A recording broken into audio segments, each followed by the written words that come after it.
இறைவா நீயே அனைத்தும். இறைவா நீ நன்றாக இருக்க வேண்டும். ஈரேழு உலகத்தையும் காத்தருளக்கூடிய ஆதி பகவான் ஈசனார் பொற்கமலத்தை பணிந்து இந்த பதிவினை வெளியிடுகின்றோம். அன்னை ஸ்ரீ லோபாமுத்ரா உடனுரை தந்தை அகத்திய மாமுனிவர் திருவடிகளில் சமர்ப்பணம். வணக்கம். சித்தர்களுக்கெல்லாம் தலைவர் நம்ம மேன்மைமிகு அகத்திய மாமுனிவரோட அருள் வாக்க இன்னைக்கு நாம கொஞ்சம் ஆழமா அலச போறோம். ரொம்ப முக்கியமான ஒரு வாக்கு இது. ஆமா, நீங்க நிறைய பேர் கேட்டுக்கிட்ட மாதிரி இது சித்தன் அருள் வலைப்பதிவுல பதிவு எண் 1957 இருக்கு. சரி, இது சாதாரண வார்த்தைகள் இல்ல பாருங்க. மேன்மைமிகு அகத்தியர் மாமுனிவரே நேரடியா மே 19, 2025 அன்னைக்கு புண்ணியஸ்தலமான சபரிமலையில ஐயன் மணிகண்டன் சன்னிதானத்துல அருளியது. அப்படியா? சபரிமலையிலயா? கேட்கும் போதே உடம்பு சிலிர்க்குது. நிச்சயமா. இத கேக்குற நீங்க உண்மையிலே பாக்கியம் செஞ்சவங்க. குருநாதர் அகத்திய பெருமானோட இந்த வாக்குகளை நாம கேட்டு சிந்திச்சு முடிஞ்ச வரைக்கும் பின்பற்றுனா உங்க வாழ்க்கையில நல்ல விஷயங்கள் நடக்குங்கிறதுல சந்தேகமே இல்ல. ரொம்ப சரியா சொன்னீங்க. இந்த அருள்வாக்கோட ஆழத்துக்குள்ள போறதுக்கு முன்னாடி இத கேக்குறதால உங்களுக்கு என்னென்ன தெளிவு கிடைக்கும்னு முதல்ல பார்த்துட்டா நல்லா இருக்கும்னு நினைக்கிறேன். ஆமா, சொல்லுங்க. என்ன பயன்கள் கிடைக்கும்? இந்த அலசலோட இறுதியில நீங்க எதெல்லாம் புரிஞ்சுக்குவீங்கன்னா, 1, நம்ம வாழ்க்கையில வர துன்பங்களுக்கு உண்மையான ஆணிவேர் எது, அது அடையாளம் கண்டுக்க முடியும். சரி. 2, நம்மள ஆட்டி படைக்கிற ஆசைகளோட தன்மை என்ன, அது எப்படி இறைவனோட ஒரு விளையாட்டா இருக்கு, இதையும் தெரிஞ்சுக்கலாம். 3, இது ரொம்ப ரொம்ப முக்கியம். நாம எப்பவும் முற்பிறவி வினை பத்தி பேசுவோம். ஆனா இப்ப நாம இந்த பிறவியில செய்யற நல்லது கெட்டது, அதாவது புண்ணியம் பாவம், அதோட விளைவுகள் எப்படி பன்மடங்கா அதுவும் உடனடியா நம்மள சேருதுங்கிறத தெளிவா உணர்வீங்க. ஓ, இப்பிறவி பலன்களா? ஆமா. 4வது, வெறும் சடங்கு சம்பிரதாயம் மட்டும் இல்லாம உண்மையான பக்திங்கிறது என்ன, இறைவனோட கருணை எப்படிப்பட்டது, இதை ஆழமா புரிஞ்சுக்கலாம். 5வது, நம்ம எண்ணங்களோட தூய்மை எவ்வளவு முக்கியம், இந்த மனுஷ பிறவியை சரியா பயன்படுத்த வேண்டிய அவசியம் என்ன, இதெல்லாம் புரியும். அருமே. இந்த ஞான முத்துக்களை தான் நாம இப்ப விரிவா பார்க்க போறோம். ஆமா, ஒன்னொன்னா பார்க்கலாம். சரி, அப்போ முதல் புள்ளிக்கு வருவோம். மனுஷன் ஏன் துன்பப்படுறான்? குருநாதர் அகத்திய பெருமான் சொல்ற மாதிரி தன்னைத்தானே அறியாததுதான் முக்கிய காரணமா? அதுதான் ஆரம்ப புள்ளி. அந்த அறியாமைனால என்ன ஆகுது, நம்ம மனசு வெளி விஷயங்கள் மேலயும் ஆசைகள் மேலயும் அலைப்பாயுது. இதுதான் பல கஷ்டங்களுக்கு மூலம்னு அவர் சொல்றாரு. ஆனா அதே சமயம் இறைவன் ஆசைகளை கொடுத்து அந்த ஆசை மூலமாவே அழிவையும் தர்றான்னு சொல்றாரு. இது கொஞ்சம் முரணா தெரியல. இல்ல, அது முரண் இல்ல. அதுதான் இறைவனோட ஒரு விதமான ஆச்சரியமான செயல்பாடுன்னு சொல்லலாம். ஒரு தெய்வீக நாடகம் மாதிரி. எப்படின்னு கொஞ்சம் விளக்கமா சொல்லுங்களேன். மேன்மை மிகு அகத்தியர் என்ன விளக்குறாருன்னா, இறைவன் ஆசைகளை கொடுக்கறான். ஆனா அந்த ஆசைகள் மூலமாவே ஒரு கட்டத்துல விரக்தியையும் ஒரு வெறுமையையும் மனுஷனுக்கு உணர்த்துறான். ஏன் அப்படி? ஏன்னா அந்த ஏமாற்றமும் வெறுமையும் வரும்போதுதான், அடடா இதுல எல்லாம் நிலையான சந்தோஷம் இல்லையே, உண்மையானது நிலையானது இறைவன் மட்டும்தான் அப்படிங்கிற முழுமையான புரிதல் மனுஷனுக்கு வரும். ஓ, புரியுது. அதனாலதான் அவர் இளமையிலேயே இறைவனை பிடிச்சுக்கிட்டா நல்லதுன்னு வலியுறுத்துறாரு. அப்படி செஞ்சா இறைவன் கூடவே இருந்து வழிகாட்டி உயர்ந்த நிலைக்கு கூட்டிட்டு போவான். ஆனா நடைமுறையில நாம பாக்குறது வேற மாதிரி இருக்கே. இளமையில படிப்பு, வேலை, கல்யாணம், குழந்தைன்னு ஓடி. ஆமா ஆமா, நீங்க சொன்ன மாதிரி படிப்பு, செல்வம், உறவுகள்னு எல்லாத்தையும் கொடுக்கறான். ஆனா அது மூலமாவே சில சமயம் வருத்தத்திலையும் ஏமாற்றத்தையும் ஏற்படுத்துவான். அதுக்கு என்ன காரணம் சொல்றாரு? அதுக்கு பின்னாடி இருக்கிற காரணம் மேன்மை மிக அகத்தியர் சொல்ற மாதிரி இறைவன் நமக்கு உணர்த்துறான். மகனே, நீ கேட்ட உலக பொருள் எல்லாத்தையும் கொடுத்தேன். ஆனா இதனால உனக்கு முழுமையான நிலையான திருப்தி கிடைச்சதா? இல்லல்ல, இதெல்லாம் நிரந்தரம் இல்ல. முதல்லயே நிலையான பொருளான என்னையே நீ கேட்டிருந்தா உன்னை நான் சரியா வழி நடத்தி இந்த அலைக்கழிப்பே இல்லாம பார்த்திருப்பேனே. இதுதான் அந்த இறைவனோட லீலை. அப்போ எல்லாம் இருந்தும் ஒரு வெறுமை வரும்போதுதான் உண்மையான தேடல் ஆரம்பிக்குதுன்னு சொல்றீங்க. அதேதான், அப்பதான் உண்மையான தேடல் ஆரம்பிக்கும். அப்போ வெறும் சடங்குகளா சம்பிரதாயமா இறைவனை வணங்குறதுல அர்த்தம் இல்லையா? குருநாதர் அதத்தானே சொல்றாரு. மிக தெளிவா அதேதான் சொல்றாரு. இறைவனை ஏதோ கடமைக்கு வணங்காம அவன் யாரு, அவனோட சக்தி என்ன, அவனோட கருணை எவ்வளோ பெருசுன்னு ஆழமா தேடி அறியணும். சரி, நம்ம உள்ளத்துல உண்மையான பக்தியும் அன்பும் மத்த உயிர்கள் கிட்ட கருணையும் இருந்தா இறைவன் எந்த ரூபத்துல எப்ப நம்ம முன்னாடி வந்தாலும் நம்மால உணர முடியும். அப்படிப்பட்ட தூய்மையான பக்தி இல்லனா இறைவனே நேர்ல வந்தாலும் அது வெறும் மாய மாதிரி பொய்யாத்தான் தெரியும்னு மேன்மை மிக அகத்தியர் சொல்றாரு. உண்மையான உணர்வு தான் முக்கியம், வெளிவேஷம் இல்ல. சரி, இப்போ ரொம்ப முக்கியமான, ஒருவேளை நிறைய பேர் கொஞ்சம் வித்தியாசமா பாக்குற ஒரு கருத்துக்கு வருவோம். நாம பொதுவா முற்பிறவி கர்மா, பூர்வ ஜென்ம வினைன்னு பேசுறோம் இல்லையா? ஆமா. ஆனா குருநாதர் அகத்திய பெருமான் இங்க ஒரு ஒரு அதிர்ச்சியான ஆனா ரொம்ப தெளிவான உண்மைய சொல்றாரு. முற்பிறவி வினைய விட நம்ம இப்ப இந்த பிறவியில இந்த வாழ்க்கையில செய்யற பாவ புண்ணியங்கள் தான் பன்மடங்கு வீரியத்தோட அதுவும் இப்பிறவியிலே நம்மள தாக்குன்னு சொல்றாரு. இது உண்மையிலேயே ஒரு பெரிய பொறுப்பு நம்ம மேல வைக்குது இல்ல? நிச்சயமா. இது அவர் ரொம்ப அழுத்தமா சொல்ற ஒரு எச்சரிக்கை. அதே சமயம் வழிகாட்டுதல். அவரோட வார்த்தைகளை பாருங்க. இப்பிறப்பில் செய்த பாவங்கள் அப்பனே பன்மடங்காக வந்து சேரும் அப்பா. சொல்லிவிட்டோம். அதே போலதான் இப்பிறப்பிலே செய்த புண்ணியங்கள் பன்மடங்காகவே வந்து சேரும் அப்பா. நிச்சயம் தன்னில் கூட. எவ்வளவு தெளிவா சொல்றாரு பாருங்க. ஆமா, ரொம்ப நேரடியான வார்த்தைகள். அதாவது நம்ம ஒவ்வொரு செயலுக்கும் எண்ணத்துக்கும் நாம இந்த வாழ்க்கையிலேயே பொறுப்பேத்துக்கணும். விளைவுகள் தள்ளி போடப்படாது. அதிலும் குறிப்பா சபரிமலை ஐயன் மணிகண்டனை ஒரு மிகச்சிறந்த உடனடி நீதிபதினு மேன்மை மிக அகத்தியல் சொல்றாரு. அப்படியா? ஆஹா, அவன் நல்லது செஞ்சா பன்மடங்கு நன்மையையும் தீயது செஞ்சா பன்மடங்கு தீமையையும் உடனடியா வழங்கக்கூடியவர். அதனால விதியை நொந்துக்கிறதையோ மத்தவங்க பேச்சை கேட்டு குழம்புறதையும் விட்டுட்டு நம்ம செயல்கள்ல நம்ம ரொம்ப கவனமா இருக்கணும். நம்ம விதைக்கிறது தான் முளைக்கும், அதுவும் பல மடங்கா.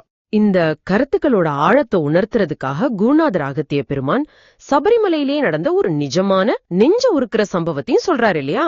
ஆமா, அது வெறும் கதை இல்ல, ஒரு பாடம் நமக்கு. 50 வயசு கடந்த ஒரு ஏழை தம்பதி ரொம்ப வருஷம் குழந்தை இல்லாம வருந்தி கடைசியா ஐயன் அருளால ஒரு குழந்தை பிறக்குது. ஆனா பாவம், கொடிய வறுமை, குழந்தைய வளர்க்கவே வழி இல்ல. என்ன பண்றதுன்னு தெரியாம ரொம்ப மனவேதனையோட வேற வழியே இல்லாம ராத்திரியோட ராத்திரியா அந்த பச்சை மண்ண சபரிமலை சன்னிதானத்துல யாருக்கும் தெரியாம விட்டுட்டு போயிடுறாங்க. ஐயோ பாவம். காலையில கோயில திறக்க வர்றவங்க பூஜாரிகள் எல்லாரும் குழந்தைய பாக்குறாங்க. ஆனா என்ன நடக்குது பாருங்க. அடடா, பாவம் தூக்கி அணைக்கிறதுக்கு பதிலா என்ன சொல்றாங்க? யாரோ தப்பான வழியில பிறந்த குழந்தைய கொண்டாந்து போட்டாங்க அப்படின்னு ரொம்ப கேவலமா பேசுறாங்க. சிலர் அந்த குழந்தைய தொட்டா தீட்டு தோஷம் வந்துடும் பயப்படுறாங்க. பாருங்க, இறைவனோட கருவறைக்கு பக்கத்திலேயே மனுஷனையும் செத்து போகுது. கொடுமையா இருக்கே. இங்கதான் மேன்மைமிகு அகத்தியர் ஒரு முக்கியமான விஷயத்த சுட்டி காட்டுறாரு. இறைவனுக்கு ரொம்ப பக்கத்துல இருந்து சேவை செய்யறவங்களுக்கு கூட சில சமயம் மனசாட்சியும் கருணையும் இல்லாம போயிடுது. வெறும் சடங்கும் மந்திரமும் மட்டும் உண்மையான பக்தி ஆகாது. எண்ணத்துல கருணை இல்லைன்னா அத்தனை சேவையும் வீண். அப்போ அந்த குழந்தைய யாருமே கண்டுக்கலையா? என்னாச்சு? அங்கதான் ஐயனோட லீல ஆரம்பிக்குது. வேற யாரும் இல்ல, நம்ம ஐயன் மணிகண்டனே ஒரு புலி வேஷத்துல வராரு. புலியாவா? ஆமா, குழந்தைக்கு பயம் காட்டாம அதுகிட்ட வந்து விளையாடுறாரு. ஆனா அங்கிருந்த மத்த பக்தர்கள் இருக்காங்களே, அவங்க அது நிஜ புலின்னு நினைச்சு பயந்து கத்தி அது விரட்ட பாக்குறாங்க. பாருங்க, உண்மையான பக்தி இல்லாததால இறைவனே புலி ரூபத்துல வந்தும் அவங்களால உணர முடியல. நம்பவே முடியலையே. அப்புறம் அந்த குழந்தை எப்படியோ அங்கேயோ ஒரு ஓரமா வளருது. கொஞ்சம் நடக்க ஆரம்பிச்சதும் கோயிலுக்குள்ள போக ஆசைப்பட்டு முயற்சி பண்ணுது. உள்ள விட்டாங்களா? எங்க விட்டாங்க? அங்க இருந்தவங்க, அனாதை, உனக்கு கோயிலுக்குள்ள வர என்ன தகுதி இருக்கு? ஐயன் பேரை சொல்ல கூட உனக்கு அருகதை இல்ல அப்படின்னு சொல்லி கொஞ்சம் கூட இரக்கம் இல்லாம அடிச்சு விரட்டுறாங்க. எவ்வளவு கொடுமை பாருங்க. மனசு கஷ்டமா இருக்கு கேட்கவே. ஆனாலும் அந்த சின்ன பையன் நன்னிக்கைய விடல. ஐயன் மேல அவனுக்கு அவ்வளோ பக்தி. ஒரு நாள் நடுராத்திரியில பலமான காவல் எல்லாம் இருந்தும் அதையெல்லாம் தாண்டி ஓடி போய் கருவறையிலிருந்து ஐயன் மணிகண்டனோட விக்கிரகத்தை இறுக கட்டி பிடிச்சுக்கிறான். ஐயனே நீதான் கதின்னு சரணடைகிறான். ஆஹா. இத பார்த்ததும் அங்க இருந்தவங்களுக்கு கோபம் தலைக்கேறிடுச்சு. அந்த பிஞ்சு புள்ளைய இழுத்து வந்து ஈவு இரக்கமே இல்லாம கம்புல அடிச்சு தூக்கி வீசுறாங்க. இவனை இப்படியே விட்டா சரி வராது, கொன்னுடணும் அப்படின்னு கூட பேசிக்கிறாங்க. கடவுளே, யாரு காப்பாத்துனாங்க அப்போ? மறுபடியும் ஐயனோட திருவிளையாடல். நம்ம மணிகண்டனே ஒரு வயசான பெரியவர் வேஷத்துல அங்க வர்றாரு. ஓ, முதியவர் வேஷத்துல? ஆமா, வந்து நிறுத்துங்கப்பா, பாவம் அந்த சின்ன பையன், அவனை அடிக்காதீங்க, அவனை நான் பாத்துக்கிறேன், அடிக்கணும்னா என்னைய அடிங்க அப்படின்னு சொல்றாரு. ஆனா அகங்காரமும் கருணை இல்லாததும் கண்ணை மறைச்சதால யாருக்குமே வந்திருக்கிறது இளைவன்னு புரியல. என்ன சொன்னாங்க அவங்க? கிழவா, உனக்கு என்ன தெரியும்? இவன் திருடன், இவனை நாங்க கொல்ல போறோம், நீ உன் வழிய பாத்து போ அப்படின்னு ஏளனமா பேசுறாங்க. அவங்க திருந்தவே இல்லையா? இல்ல, மறுபடியும் அந்த பையனை அடிக்க நெருங்கினப்போ அந்த பெரியவர் திடீர்னு ஒரு பெரிய புலியா உருமாறி அவங்களையெல்லாம் தூக்கி வீசுறாரு. ஓஹோ. அப்போதான் அந்த சின்ன பையன் உணர்றான், வந்தது சாட்சாத் தன் ஐயனேன்னு.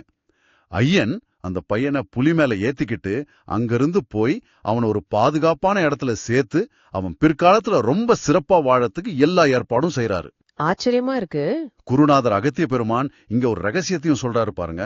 அந்த பையன் முற்பிறவியில ஐயனால வளர்க்கப்பட்டவனா, இப்பிறவியில சபரிமலைக்கு நிறைய தர்ம காரியங்கள் செய்யறதுக்காகவே பிறந்தவனா. அப்படியா? ஆமா, ஐயனே அவனை ஒரு பெரிய உயர்ந்த பதவியில் அமர்த்தி அவன் மூலமா அந்த ஸ்தலத்துக்கு நிறைய நன்மைகளை செய்விக்கிறாராம். இதுல இருந்து என்ன தெரியுது? யாருக்கு என்ன தகுதி, யாரை எப்ப உயர்த்தணும் எப்ப தாழ்த்தணுங்கிறது இறைவனுக்கு நல்லா தெரியும். புண்ணியம் செஞ்சா அது நம்மளை காக்கும், பாவம் செஞ்சா அது பன்மடங்கா நம்மளையே அழிக்கும். இதுதான் அந்த சபரிமலை நிகழ்வு நமக்கு கத்துதர்ற பாடம். ஆமா, ரொம்ப ஆழமான பாடம் இது. அந்த சபரிமலை நிகழ்வோட தொடர்புடையதா ஆன்மாவை பத்தியும் மேன்மை மிகு அகத்தியர் கொஞ்சம் விளக்குறாரு. சொல்லுங்க. ஆன்மாங்கிறது கண்ணுக்கு தெரியாத ஒரு அணு மாதிரி. அது இந்த உடம்ப விட்டு பிரியும் போது மனசுல எந்த விதமான நிறைவேறாத ஆசை, பற்றுதல், கவலை எதுவும் இல்லாம எக்தம் தூய்மையா இருந்தா அது காந்தம் இரும்ப கவர்ற மாதிரி பேரொளியான இறைவனோட நேரா போய் சேர்ந்துடும். அதுதான் விடுதலை, மோட்சம். சரி. ஆனா ஆசைகள் இருந்தா, ஆசைகள், பற்றுதல்கள், அதை செய்யணும், இது கிடைக்கல, இந்த மாதிரி எண்ணங்கள் இருந்தா அந்த ஆன்மா அந்த ஆசைகளை நிறைவேற்றுறதுக்காக மறுபடி இந்த பூமியில பிறந்து இந்த இன்பத் துன்பச் சுழற்சியில மாட்டிக்கிட்டே இருக்கும். அப்ப பற்று இல்லாம இருக்கிறது தான் முக்கியம். குருநாதர் அகத்திய பெருமான் இப்போதைய நிகழ்வுகள் பத்தி ஏதாவது எச்சரிக்கை கொடுக்கறாரா? ஆமா, ஒரு முக்கியமான எச்சரிக்கையும் கொடுக்கறாரு. நாம இப்ப பாக்குறோம் இல்லையா, பருவம் தப்பி பெய்கிற மழை, புயல், வெள்ளம், இந்த மாதிரி எதிர்பாராத இயற்கை மாற்றங்கள், சீற்றங்கள், இதெல்லாம் சும்மா தற்செயலா நடக்கலன்னு சொல்றாரு. பின்ன மனுஷன் தன்னோட தப்ப உணர்ந்து திருந்தணும், தர்ம வழியில நடக்கணும்னு இறைவன் இயற்கையின் மூலமா கொடுக்கிற எச்சரிக்கை மணிகளாம். அது நம்மள தட்டி எழுப்புற இறைவனோட முயற்சி அது. ஆனா மனுஷங்க அந்த எச்சரிக்கைகளை புரிஞ்சுக்கிறாங்களாங்கிறது சந்தேகம்தான். இன்னும் அதே போக்குல தானே போய்கிட்டு இருக்காங்க. துரதிர்ஷ்டவசமா அதுதான் நடக்குது. அதனாலதான் குருநாதர் திரும்பவும் வலியுறுத்துறாரு, நேர்மையான எண்ணங்களோட முடிஞ்ச வரைக்கும் புண்ணிய காரியங்களை செஞ்சு வாழ்ந்தா மட்டும்தான் இந்த கலியுகத்தோட கடுமையிலிருந்து தப்பிக்க முடியும். புண்ணியம் ஒண்ணுதான் நம்மள காக்கிற கவசம். சரி. நாம எல்லாரும் அந்த இறைவனோட பிள்ளைகள். அதனால பிள்ளைங்க தப்பு செஞ்சா திருத்துறதுக்கும் தேவைப்பட்டா தண்டிக்கிறதுக்கும் பெத்தவங்களுக்கு உரிமை இருக்கிற மாதிரி நம்மள திருத்துறதுக்கும் தண்டிக்கிறதுக்கும் இறைவனுக்கு முழு உரிமை இருக்கு. ஆமா. நாம யாரு இறைவனை குறை சொல்றதுக்கு? நமக்கு அந்த தகுதி இல்ல. எதுக்காக அந்த பிறவியை எடுத்தோன்னு தெரிஞ்சுக்கிறதுக்கு கூட புண்ணியம் செஞ்சிருக்கணும்னு மேன்மைமிகு அகத்தியர் சொல்றாரு. ஓ, இந்த வாழ்க்கைங்கிறது இறைவன் நமக்கு கொடுத்த ஒரு பொன்னான வாய்ப்பு, ஒரு பரீட்சை மாதிரி. அதை நாம சரியா பயன்படுத்தினா, நேர்மையா, கருணையா, தர்ம வழியில வாழ்ந்தா இறைவன் நமக்கு தேவையான எல்லாத்தையும் கொடுத்து உயர்த்துவான். ஆனா தப்பா பயன்படுத்தினா, அந்த வாய்ப்பை நம்ம தப்பா பயன்படுத்தினா, தீய வழியில போனா நம்மள அழிக்கிறதும் அவனே, ஆக்குறதும் அவனே, அழிக்கிறதும் அவனே. இதுதான் அசைக்க முடியாத இறை நியதி. மிக மிக ஆழமான வாழ்க்கையோட ஒவ்வொரு கட்டத்துக்கும் வழிகாட்டுற விலை மதிப்பில்லாத ஞான பேருரைய மேன்மை மிக அகத்திய மாமுனிவர் நமக்கு கொடுத்திருக்காரு. இந்த உரையாடல்ல நாம பேசின முக்கியமான வைரக்கற்களை ஒரு தடவை சுருக்கமா தொகுத்து பாத்துடலாமா? கண்டிப்பா. இந்த அருள் வாக்குல இருந்து நம்ம மனசுல நிறுத்திக்க வேண்டிய 5 முக்கியமான பாடங்கள் இருக்கு. சொல்லுங்க. 1. துன்பத்தோட மூலம். நம்ம அடங்காத ஆசைகளும் நான் யாருன்னு தன்னை அறியாத அறியாமையந்தான் துன்பத்துக்கு காரணம். சின்ன வயசுலயே இறைவனை பிடிச்சுக்கிறது நிலையான அமைதிக்கு வழி. சரி. 2. உண்மை பக்தி. வெளிவேஷமும் சடங்கு 2ஆம் பட்சம்தான். உள்ளத்துல உண்மையான அன்பு, கருணை, நேர்மையான எண்ணம், இதுதான் இறைவனை உணர வைக்கிற சாவி. 3. கர்மா பத்தி சொன்னீங்களே. ஆமா, ஊமே, கர்மா இப்பிறவியின் கணக்கு. முற்பிறவி வினையை விட இப்ப நாம செய்யற புண்ணியமும் பாவமும் தான் பன்மடங்கு பலத்தோட இப்பிறவிலே நம்மள சேரும். ஐயன் மணிகண்டன் உடனடி நீதிபதி. நல்லதுக்கு நல்லது, கெட்டதுக்கு கெட்டது நிச்சயம். 4. இறைவனின் லீலை. இறைவன் சில சமயம் உலகப் பொருள் மேல இருக்கிற பற்ற நீக்கிறதுக்காகவும் தன்னை பத்தின உண்மையான புரிதலை கொடுக்கறதுக்காகவும் சோதனைகளை கொடுப்பான். இதுவும் அவனோட கருணைதான். சரி. 5. கடைசி பாடம். 5. மனுஷனோட பொறுப்பு. இந்த வாழ்க்கை இறைவன் கொடுத்த பரிசு, ஒரு வாய்ப்பு. புண்ணியம் செஞ்சு நேர்மையா கருணையோட வாழ்றதுதான் நம்ம முதல் கடமை. புண்ணியம் நம்மளை காக்கும், பாவம் நம்மளை அழிக்கும். இயற்கை மூலமா இறைவன் நமக்கு எச்சரிக்கைகளை அனுப்பிக்கிட்டே இருக்கான். நாம தான் முழிச்சுக்கணும். குருநாதர் அகத்திய பெருமானோட இந்த அருள்வாக்கு நமக்கெல்லாம் ஒரு கலங்கர விளக்கம் மாதிரி வழிகாட்டுதுங்கிறதுல எந்த சந்தேகமும் இல்ல. இவ்வளவு ஞானம் நிறைஞ்ச விஷயங்களை கேட்டதோட நம்ம கடமை முடியல. இத மத்தவங்களுக்கும் கொண்டு சேர்க்கிறது ரொம்ப முக்கியமான புண்ணியமான ஒரு செயல் இல்லையா? ஆமா, மிக மிக முக்கியம். இதை நீங்க எவ்வளவு பயனுள்ளதா உணர்ந்தீங்களோ அதே மாதிரி இன்னும் பல பேர் இந்த ஞானத்தை பெற்று பயனடையணும். ஆமா. அறியாமையில இருக்கிறவங்களுக்கு வழிகாட்டுறதை விட பெரிய புண்ணியம் வேற என்ன இருக்க முடியும்? அதனால தயவு செஞ்சு உங்களுக்கு தெரிஞ்சவங்க, நண்பர்கள், உறவினர்கள்னு எல்லாரோடையும் இதை உடனடியா பகிருங்க. எங்கெல்லாம் பகிரலான்னு நினைக்கிறீங்க? உங்க வாட்ஸ்அப் குழுக்கள், Facebook, Instagram, X, Twitter, Telegram, LinkedIn, TikTok, Snapchat, Reddit, Discord, Facebook மெசஞ்சர்னு உங்களுக்கு தெரிஞ்ச எல்லா சமூக ஊடக தளங்கள்லயும் உங்களால முடிஞ்ச அளவுக்கு இந்த தெய்வீக செய்தியை பரப்புங்க. சரி. இது மாதிரி நல்ல ஞான வாக்குகளை பரப்புவதுங்கிறது இருட்டுல இருக்கிறவங்களுக்கு வெளிச்சத்தை காட்டுற மாதிரி. இப்படி செய்யறது மூலமா உங்களுக்கு முதல் தர உயர் புண்ணியம் வந்து சேருங்கிறது உறுதியா நம்புங்க. இது குருநாதர் அகத்திய பெருமானோட பரிபூரண ஆசிகளை பெற்றுத்தர ஒரு மகத்தான சேவை. அருமை. நிறைவா உங்க எல்லாருக்குமான ஒரு சிந்தனை. குருநாதர் அகத்திய பெருமான் சொன்ன மாதிரி இந்த வாழ்க்கை இறைவன் நமக்கு கொடுத்த ஒரு வாய்ப்பு. அந்த வாய்ப்பை நம்ம ஒவ்வொரு கணமும் எப்படி பயன்படுத்துறோம்? இன்னைக்கு இந்த உரையாடலை கேட்ட பிறகு உங்க உள்ளத்துல கருணையோடையும் நேர்மையான எண்ணத்தோடையும் நீங்க செய்யக்கூடிய ஒரு சின்ன செயல் என்னவா இருக்கும்? அது ஒரு சின்ன புன்னகையா இருக்கலாம், ஒரு சின்ன உதவியா இருக்கலாம், இல்ல ஒரு நல்ல வார்த்தையா கூட இருக்கலாம். அதை சிந்திச்சு பாருங்க, செயல்படுத்துங்க. அது உங்க வாழ்க்கைய மட்டுமில்ல, இந்த உலகத்தையும் நிச்சயமா அழகாக்கும். ஓம் அன்னை ஸ்ரீ லோபாமுத்ரா உடனுரை தந்தை அகத்திய மாமுனிவர் திருவடிகளில் சமர்ப்பணம். சர்வம் சிவார்ப்பணம்.